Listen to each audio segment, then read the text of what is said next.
Hello everyone, I am Aniket Dattatreya Tekle.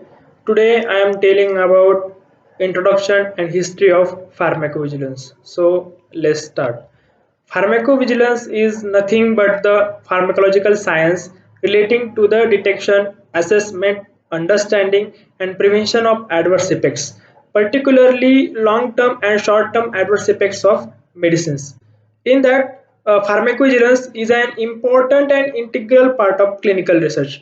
In that, both safety of clinical trials and post-marketing pharmacovigilance are critical throughout the product life cycle.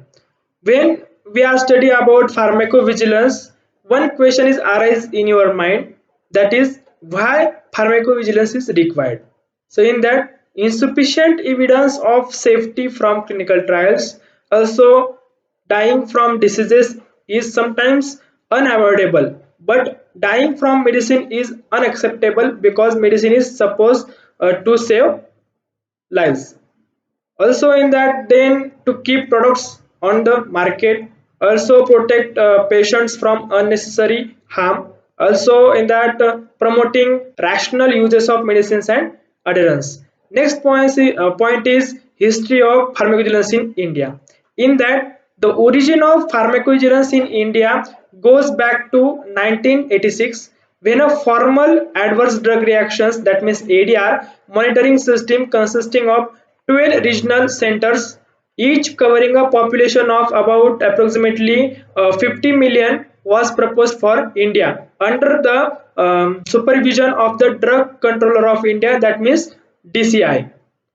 In that, however, nothing much happened until a decade later, when in 1997 India joined the WHO ADR monitoring program based on Uppsala, Sweden. In that also, this attempt was unsuccessful, and hence from 1 January 2005, the WHO sponsored and World Bank funded National PV program for India was made operational. That also, the National PV program established in January 2005 was to be overseen by the National PV Advisory Committee based in the CDSO, New Delhi.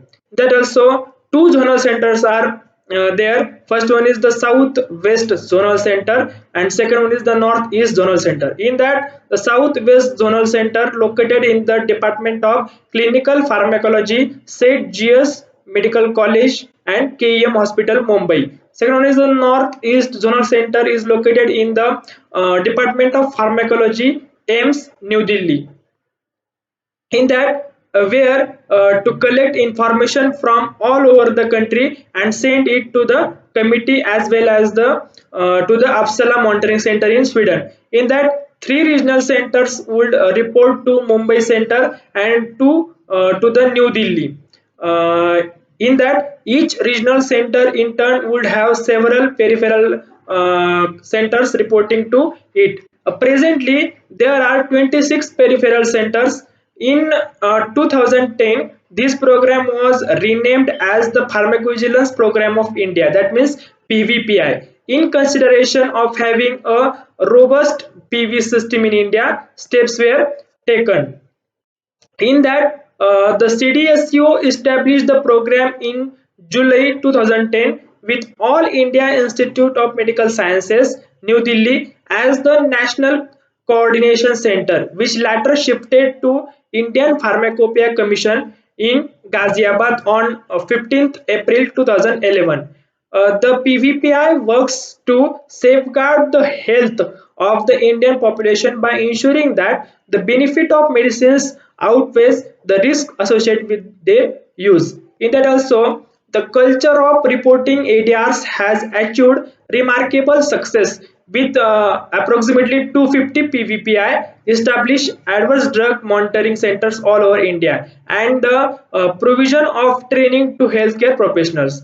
In that also, the PVPI is an Indian government organization that identifies and responds to drug safety problems.